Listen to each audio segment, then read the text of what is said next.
ఈ వీడియోలో మీకు హెల్త్ గురించి కాకుండా సైబర్ క్రైమ్స్ గురించి ఒక ఇంపార్టెంట్ విషయాన్ని మీతో షేర్ చేసుకుంటున్నాను. నా వ్యక్తిగతంగా జరిగినవి కాకుండా సొసైటీలో నేను చాలామందిని చూస్తున్నాను. ఆ మధ్య కరోనా టైంలో నా వైఫ్కి ఉండే చలపల్లో ఉండే బ్యాంక్ అకౌంటు, తను అసలు పెద్ద ట్రాన్సాక్షన్స్ చేయదు, బ్యాంక్ ట్రాన్సాక్షన్స్ ఉండవు. ఏదో ఎస్బీ ఏదో బ్యాంక్ లోన్లో ఆ టైంకి ఉంటే అగ్రికల్చర్లో ఉండే బ్యాంకులో ట్రాన్సాక్షన్ కోసం తప్ప పెద్ద ఉపయోగించే పరిస్థితి లేదు. ఆ అకౌంట్లో ఒకసారి ఏదో సంథింగ్ మనీ పడిన తర్వాత తన ఊరు డ్రా చేసుకుంటాను వెళ్తే బ్యాంక్ అకౌంట్ మీరు ఆల్రెడీ డ్రా చేసుకున్నారని మెసేజ్ అని తెలిసింది. తనకు మెసేజ్ లేదు, ఏం లేదు. సమ్ 30,000 ఎంతో ఉన్నాయి అమౌంట్. ఆ అమౌంట్ బ్యాంకులోంచి వెళ్ళిపోయినాయి. ఏంటంటే మీరే వెళ్ళి పలానా ఏటీఎంలో తీసేసుకున్నారని చెబుతున్నారు. అసలు అలానే జరగల. సరే కంప్లైంట్ పెట్టాం. కంప్లైంట్ పెడితే సైబర్ క్రైమ్ కంప్లైంట్ చేసాం, బ్యాంకు కూడా కంప్లైంట్ ఇస్తే ఎవరో మా వైఫ్ వాళ్ళ ఆధార్ కార్డు వాడారంట, వేలుముద్ర వాడారంట, మీరే తీసేశారండి లీగల్గా. అంటే ఒకవేళ మనం డ్రా చేయాల్సి వస్తే డెబిట్ కార్డు వాడుకుంటాం, లేదా బ్యాంకుని చెక్ రాసి తెచ్చుకుంటాం, లేదా ఎవరికైనా చెక్ ట్రాన్స్ఫర్ చేస్తాం, లేదా ఆన్లైన్ అకౌంట్ ఉంది కాబట్టి ఆన్లైన్లో ట్రాన్స్ఫర్ చేస్తాం అమౌంట్ కావాలంటే. ఆధార్ కార్డు పెట్టి వేలుముద్రలు వేసుకోవాల్సిన కర్మే ఉంటుంది. అంటే బ్యాంకింగ్ వ్యవస్థ కూడా ఇలాంటి ఎలా అలౌ చేస్తుంది అసలు మన ఏటీఎం అకౌంట్లో. సో అలా జరిగింది, పోయిందన్నారు. సరే కంప్లైంట్ ఇచ్చినా ఏమీ జరగలే. చివరికి డిసప్పాయింట్ అవ్వడం జరిగింది. నాకు ఇన్ఫ్లుయెన్స్ ఉన్న నా క్లోజ్ ఫ్రెండ్సే పెద్ద అత్యున్నత స్థానాల్లో ఉన్నప్పటికీ కూడా బాగా మనం అంటే గౌరవంగా ఉండేవాళ్ళు, మన ఫాలోవర్స్ ఉన్నా కూడా ఏమీ చేయలేని పరిస్థితి. మాది పోయినా ఏం చేయలేమని చెప్తున్నారు వాళ్ళు. సరే ఏంటంటే నేను ఎప్పటి నుంచో ఇన్సూరెన్స్ పాలసీలు తీసుకునేవాడిని. ఐసిఐసిఐ, లంబార్డు, ఇట్లా రక హెచ్డిఎఫ్సి కానీ ఇలా చాలా ఇయర్స్ పాలసీలు ఉంటాయి కదా, రెగ్యులర్గా ఎంత ప్రీమియం అని అలా కడతా ఉండేవాళ్ళు. ఆ ఎంప్లాయీస్ మనతో మాట్లాడేవాళ్ళు, మద్రాసు నుంచి హెడ్ ఆఫీస్ అండి అని మాట్లాడేవాళ్ళు కదా, అప్పట్లో మాట్లాడేవాళ్ళు. సో అదే పేరులతో తర్వాత ఫోన్ కాల్ వచ్చి, సార్ మీకు రెన్యువల్ ఉంది, ఆఫర్ ఉంది అని కాల్స్ వచ్చినాయి. ఒకసారి ఆ కాల్స్ వచ్చి దీనికంటే చాలా ఇలా ఆఫర్ ఉందని మీరు ఎగ్జిస్టింగ్ కస్టమర్లకి బ్యాంక్ నుంచే, సేమ్ ఐసిఐసి బ్యాంక్ నుంచి ఉండటం హంగామా అంతా ఉంది. సరే మాట్లాడిన తర్వాత అంతా మనీ అన్నప్పుడు నేను గతంలో మనీ కట్ చేసుకోమన్నప్పుడు నేను నా bank account ICICI bank savings bank account link ఇచ్చి అది కట్ చేసుకోమని చెప్పేవాడు. అంటే వాళ్ళు అడిగేవాళ్ళు రికార్డింగ్ చేసుకుని, మీరు ఎలా తీసుకోమంటారు సార్, మీరు ట్రాన్స్ఫర్ చేస్తారా లేకపోతే బ్యాంక్ అకౌంట్ నుంచి తీసుకోమంటారు అనేవాళ్ళు. నేను నా బ్యాంక్ అకౌంట్ నుంచి విత్డ్రా చేసుకుని చెప్పాను. ఒకసారి సమ్ 80,000 ప్రీమియం ఏదో అమౌంట్ కట్టాల్సి వచ్చింది. కడితే బ్యాంక్ వాళ్ళు నాకు మామూలుగా ఫోన్ చేశారు, అంతా రెడీ చేసి, అసలు నేను బ్యాంకు కాదనే సమస్య లేదు, అలా ఉంది ఆ అంబియన్స్ అంతా. నాకు అన్ని క్వశ్చన్లు అడిగారు, నాకు వెరిఫికేషన్లు ఫోన్ చేశారు. సార్ ఎలా సార్ మనీ అంటే ఎప్పుడులా కడతాం కదా, అలా బ్యాంక్ నుంచి కట్ చేసుకోండి అన్నారు. అంటే బ్యాంక్ వాళ్ళదే పాలసీ కాబట్టి బ్యాంకులో ఉండదుగా, డైరెక్ట్ తీసుకుంటే కొంచెం అవకాశం తక్కువ ఉంటుందని. కాదు సార్, ఆర్బీఐలో గైడ్లైన్స్ మారినాయి, ఇదంతా ఇప్పుడు మీరు వేరే బ్యాంక్ అకౌంట్ ట్రాన్స్ఫర్ చేయాలి సార్ అన్నారు. సార్ నాకు వెంటనే అనుమానం వచ్చింది. సరే అయితే ఓ పని చేస్తానులే, నాకు దగ్గరలో హైదరాబాద్లో కొండాపూర్లో సంథింగ్ ఎక్కడో నాకు ఐసిఐసిఐ బ్యాంక్ తెలుసు, నేను దగ్గరే, నేను అక్కడ వెళ్ళి కట్టేస్తానని చెప్పాను. అలా కట్టకూడదు సార్ అన్నాడు అతను. ఓన్లీ ఆన్లైన్లో కట్టాలని. చెప్పు తెగుద్దురా అని చెప్పి నేను వెంటనే చెప్పాను, చెప్పు తెగుద్ది, ఆఫ్లైన్ ఫెసిలిటీ ఉన్నాక ఆన్లైన్ అనేది అడిషనల్ బెనిఫిట్ అండ్ ఇటు ఫ్రాడ్. ఇక ఆ నెంబర్ కట్ అయిపోయినాయి. అదైన తర్వాత ఈ మధ్య మా అబ్బాయికి ఫోన్ వచ్చింది, నాన్నగారు వాళ్ళు అమ్మగారు వాళ్ళు ఇన్సూరెన్స్ రెన్యువల్, అసలు వాడికి ఎందుకు ఫోన్ చేశారో తెలియదు. చూడండి సైబర్ క్రైమ్స్ ఎలా అయిపోతున్నాయి. చేసి ఇట్లా కట్టాలి, రెన్యువల్ లేకపోతే ఇది అని చెప్పి వాడికి ఏదో బుస్సేశారు. వాడు కొంచెం వచ్చేసి, నాన్న ఇది రెన్యువల్ చేయించట్లేదు, ఎందుకు నువ్వు అంత డిసిప్లిన్ లేవా ఇది అని అడిగాడు. రెన్యువల్ కదా ఎత్తే అసలు కసరు వచ్చేట్టు ఉంది, ఇదంతా నమ్ముద్ది కావట్లేదు, అని నా ఉన్నాయి అదంతా ఫేక్స్ రా వద్దన్నాను. లేదు నువ్వు ప్రతిదీ అనుమానం పడుతున్నావు, ఇదంతా అద్భుతం అది అన్నాడు. సరే నేను వాడిని లాభం లేదులే, వాడికే తెలిసి వస్తుందని మా వాళ్ళని ఒక టీం నాకు చెప్పి, అరే మీరందరూ కలిసి సరే నీకే ఇస్తాను రా మనీ కడుతూనే, నిజంగానే ముందు జెన్యూన్గా వెరిఫై చేసుకుంటారని కొన్ని లింక్స్ ఇచ్చాను ఛానల్స్ మన వాళ్ళు వెరిఫై చేయడానికి. మా వాళ్ళతో కలిపి వాడు వెరిఫై చేసుకున్నాక బెక్కమా వేసుకుని ఫోన్ చేశాడు, నాన్న వాళ్ళు పెద్ద ఫేక్ నాన్న, ఫ్రాడ్, మనం డబ్బులు కట్టిండి ఒక్క నిమిషంలో తీసిపోయాను. అంటే సైబర్ వాళ్ళు ఎంత చేస్తున్నారో చూడండి, ఎన్ని రకాలుగా మన మీద చొరబడుతున్నారో చూడండి. ఇంకొన్ని ఏంటి కాల్స్ ఎలా వస్తాయంటే, పిల్లలకి ఫోన్ చేసి మీకు ఇష్టమైన మాస్టర్ పేరు ఎవరో చెబుతారు, హెడ్ మాస్టరో లేకపోతే మ్యాథ్స్ టీచరో, ఆయన హాస్పిటల్లో పెట్టారు, కార్పొరేట్ హాస్పిటల్లో యాక్సిడెంట్ అయింది, అర్జెంట్గా డబ్బులు కావాల్సి వచ్చిన, ఇప్పుడు కట్టడానికి క్యాష్ లేదు, ఆయనకి కట్టడానికి కార్డులో లిమిట్ అయిపోయింది, మీరంతా తలకు 30,000 25,000 పంపిస్తే ఇదని చెప్తారు. సేమ్ ఇలానే ఈ మా వాళ్ళు అంటే వాళ్ళు ఎమోషనల్ రైడర్స్ వీళ్ళంతా, వాడికి కూడా ఇట్లా అర్ధరాత్రి 12 కాల్ వచ్చింది. వాడు నాన్న డబ్బులు కావాలి, నాకు అర్జెంటుగా మా మాస్టర్కి హెల్ప్ చేయాలన్నాడు. మీ మాస్టర్ కోట్లు వేస్తుందరా, ఒకళ్ళు ఆయన పనిచేసే పెద్ద సంస్థలో పనిచేస్తున్నాడు, చాలా పెద్ద సంస్థ, వాళ్ళకి సొంత హాస్పిటల్ ఉన్నాయి, వాళ్ళు పనిచేసే దాంట్లోనే హాస్పిటల్ ఉన్నాయి, పైగా వాళ్ళు చాలా పెద్ద హోదాలు ఉన్నారు, ఈ 30,000 40,000 ఏం చేసుకుంటారు, ఎంత ఫ్రాడ్ కలరా పడుకోరా అన్న. సరే ఆడికి అసలు ఆగట్లా, మళ్ళీ ఫోన్ వచ్చింది వాడికి. ఇక అసలు వాళ్ళ మాస్టర్ అంటే వాడు బాగా ఇష్టం, వాడికి టీచర్ అంటే. ఆ టీచర్కి యాక్సిడెంట్ అయితే వాడికి గిలగలాడిపోతున్నాడు. మా నాన్నకి అర్థం కావట్లేదు అనుకున్నాడు. సరే అడి చేసి వాళ్ళ అమ్మను గోకాడు. వాళ్ళ అమ్మ నిద్రమత్తులో నా మాట నువ్వు ఏ చెప్తా అది అని చెప్పి బలవంతాన వాడి అకౌంట్ ట్రాన్స్ఫర్ చేసుకుని ఒక పెద్ద అమౌంట్ సంథింగ్ కొట్టాడు. ట్రాన్స్ఫర్ కొట్టేశాడు. కొట్టేసిన తర్వాత డబ్బులు అందినాడు. ఫోన్ చేస్తే అప్పుడు చూసుకుంటే అది ఒక ముస్లిం నేమ్ ఉంది. వీళ్ళ హిందువులు. అవతల మాట్లాడితే మా రిలేషన్ అంటే క్లోజ్ అని చెప్పినాళ్ళు, అది ముస్లిం నేమ్ ఉంది. ఆడు మాట్లాడే భాష కూడా వేరుగా ఉంది. సమ్ నార్త్ ఇండియన్ దీనిలాగా ఉంది. ఆడ లేట్గా జరిగింది, అర్ధరాత్రి 1 గంట జరిగింది ఇదంతా. ఆడు కూర్చున్నాక ఆడ కసేపటికి వీడు ఫోన్ ఆఫ్ చేశాడు. ఏం లేదు. తీరా గబుక్కున్న ఫ్రెండ్స్ వాళ్ళ చేస్తే వాళ్ళందరూ ఫ్రెండ్స్ అందరికి వెళ్ళి అంటే వాళ్ళు ఎవడో వేయలేదు. సో వీడు దొరికిపోయాడు. అంటే సెంటిమెంట్ అడ్డం పెట్టి ఆడికి నేను వద్దని చెప్పేట్లాంటి మోసాలు ఉంటారా అని. కాకపోతే టీచరు ప్రాణాలు అంటే ఇప్పుడు ఒకప్పుడు మన జేబులో ఉండే డబ్బు, పర్సులో ఉండే డబ్బు దాన్ని జాగ్రత్తగా వెనక జేబులో ప్యాకెట్లు పెట్టినా మనం జాగ్రత్త భద్రంగా ఉంచుకున్నా మన దగ్గర ఉంటుంది. ఇవాళ ఆన్లైన్లో ఎంత డబ్బు పెట్టినా ఒక్క రోజులో మిమ్మల్ని పాపర్ చేసేయగలరు.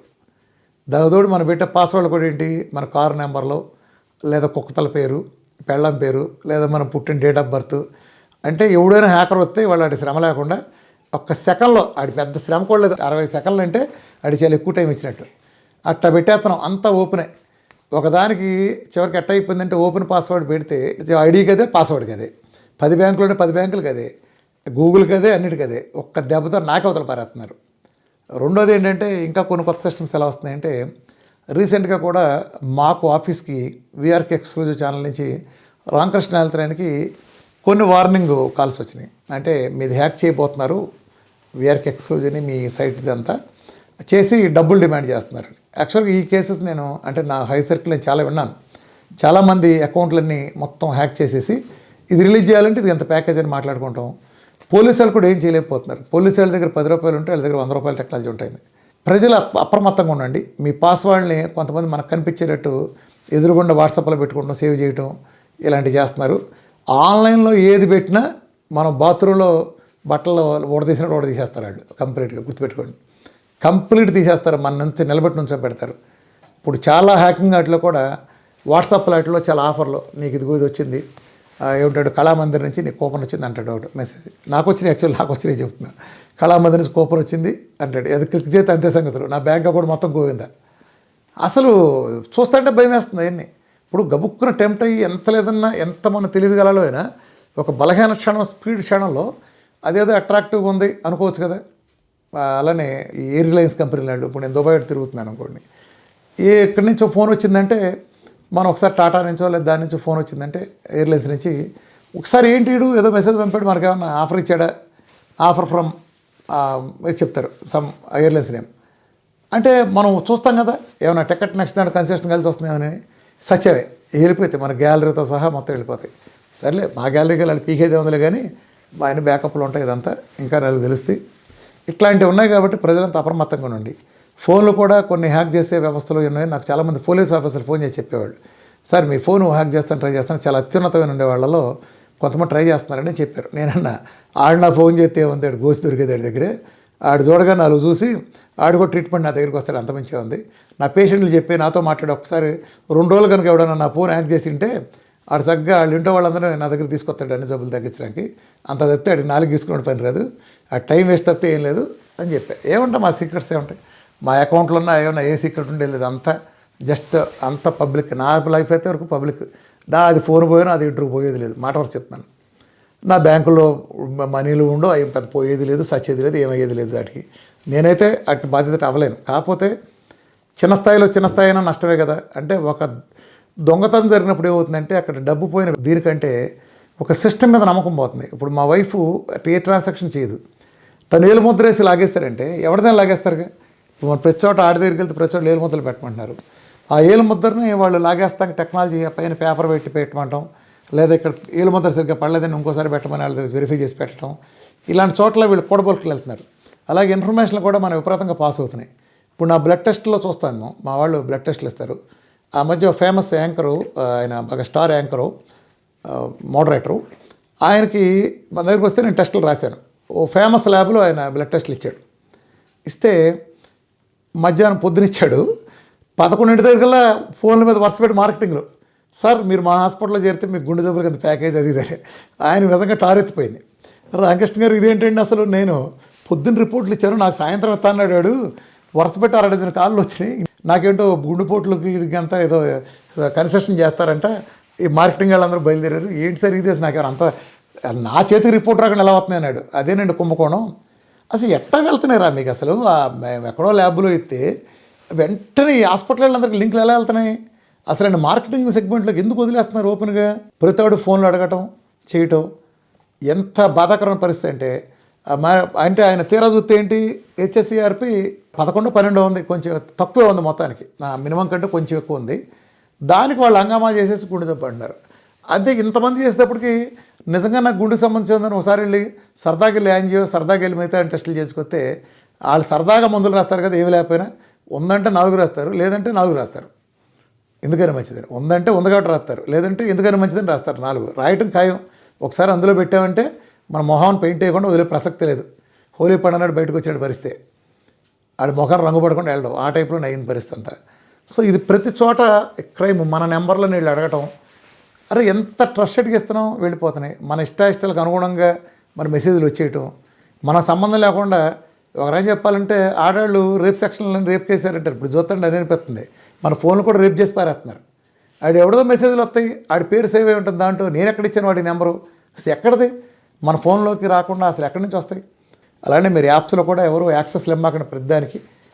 ఎలా ఉంటుంది, ఆడిచ్చేదో బొకాడియోలో గేమ్ ఆడతాడు, కాలక్షేపం కొంచెం ఆడే ఆట, దీనికోసం మీ కాంటాక్ట్స్ అని యాక్సెస్ కావాలా, మీ గ్యాలరీ అంతా యాక్సెస్ ఇస్తారంటాడు. తొక్క నీకెద్దురా యాక్సెస్, తొక్కగానే నీకు ఇస్తే నేను గేమ్ ఏదో పెట్టుకుని నోరు మూసుకుపోక ఈ పిల్లలకి ఇస్తాం. ఈ పిల్లలు ఆడితే అడ్డమైన లోడ్ చేస్తారు, నాకే అవతలు పారేస్తారు. మా అబ్బాయి చిన్నప్పుడు ఎట్లా గేమ్ ఆడతా అంటే ఏదో ఇంటర్నల్ పర్చేజ్ ఉంటాయి కదా, నాకు కూడా సరిగ్గా తెలిసేది వాడి గురించి. ఆ గేమ్లు ఆడేవాడు ఒక డ్రెస్సులు అంట, క్యాపులు అంట, ఏదో ఏంటో రివాల్వర్లు, బ్యాడ్జీలు అంట, అవి కొనాలంటే ఆడేదో నాన్న ప్లీజ్ ఒక 500 పెట్టి కొనుక్కుంటే బతిమాలితే ఏదో కర్మగాలు మామూలుగా ఒప్పుకోనండి, బలహీన క్షణంలోనూ ఒక 500 ఒప్పుకున్నా.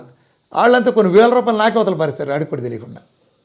ఆడు బెల్టే కొందాం అనుకున్నాడు, వాడు మొత్తం ఒళ్ళంతా డ్రెస్సులు కొనేశారు ఆడికి. వాళ్ళు కొనేశారు ఆడికి ఆటోమేటిక్గా. నా కార్డు ఉందిగా నాకేశారు. అరే వర్చువల్ డ్రెస్, నిజం డ్రెస్ కొనుక్కుంటూ వచ్చేది కదరా, ఆడేవడో వేసుకుంటే నీకే అవుతుంది ఫోన్లో. అంటే ఇలా ప్రతి చోట మనం మోసపోతున్నాం. పెద్దవాళ్ళు బ్యాంక్ అకౌంట్లోని ఫోన్లు మాత్రం పిల్లలకు పొరపాటు కూడా మాకండి, అవన్నీ పాస్వర్డ్ సెక్యూరిటీలు పెట్టుకోండి. చాలా తలనొప్పిగా ఉంది సైబర్ సైడ్ అంతా. ఎంత ఇన్ఫ్లుయెన్స్ అన్నా మీరు ఏమీ చేయలేరు. ఓసారి నా ఫోన్ కాకినాడలో పోయింది. కాకినాడలో పోతే ఎంత జస్ట్ ఒక్కరోజు కొత్త కొన్నాను, ఫోన్ పోయింది. ఏదో పని మీద కాకినాడ వెళ్తే ఫ్రెండ్ వాళ్ళింటికి జస్ట్ ఆ బస్సులో ఎక్కి కూర్చొని తిరిగి వచ్చి వెళ్ళిపోయింది. సరే కొత్తది కదా అని మామూలు పాతది ఇచ్చేవాడిని కదా. పోలీస్ స్టేషన్ కంప్లైంట్కి వెళ్తే మా సీఏ గారితో 2 రోజులు అయింది పోయి, మీకంటే పెద్ద ఫోను, యాపిల్ ఫోన్ పోయింది ఎవడో చెప్పుకోవాలంటారు. అట్లా అయిపోయింది పరిస్థితులు. క్రైమ్ సెషన్లో ఇవాళ సైబర్ వచ్చిన తర్వాత చాలా దారుణంగా ఉంది. అందరూ మీ ఈమెయిల్ దగ్గర నుంచి అందరూ కూడా, అంటే ఏదో ఉందని కాదు, బ్యాంక్ అకౌంట్తో లింక్ అయి ఉన్నట్టు జాగ్రత్తగా ఉండండి. రూపాయి పోయినట్టే వాళ్ళ కాలంలో. సో ప్రజలందరూ అప్రమత్తంగా ఉండండి. అంటే నిజానికి ఇది హెల్త్ టాపిక్ కాదు, కానీ హెల్త్ను పాడు చేసే టాపిక్ కాబట్టి జాగ్రత్తగా ఉండండి. మాది కూడా ఎప్పుడన్నా టక్కున ఏ రోజున వీఆర్కి ఎక్స్క్లూజివ్గా మాయమైపోతే అప్పుడు మేము మళ్ళీ వేరే ఛానల్ నుంచి వస్తాం. మా నెంబర్లు వీటికి మీకు ఎప్పుడైనా వీఆర్కి ఎక్స్క్లూజివ్ ఛానల్ ఒకవేళ హ్యాకర్స్ వాళ్ళు ఎవరో బెదరేస్తున్నట్టు కనుక మాదేమైనా ఒకవేళ హ్యాక్ అయింది అనుకోండి, వెంటనే వేరే దాంట్లో రిలీజ్ చేస్తాను, అన్నీ మళ్ళీ యాస్టీజ్ రిలీజ్ చేస్తాం. కానీ ఒక టైము ఇదైనా వేరేది ఛానల్ దీని మీద ప్రజలందరూ ఒకవేళ మాయమైంది ఏంటనుకోమాకండి. ఇలాంటి ప్రమాదాలు జరుగుతున్నాయి. కొంచెం ఉన్న పెద్దవాళ్ళని టార్గెట్ చేస్తున్నారు పై స్థాయిలో. కొంచెం జాగ్రత్తగా ఉండండి. Thank you very much.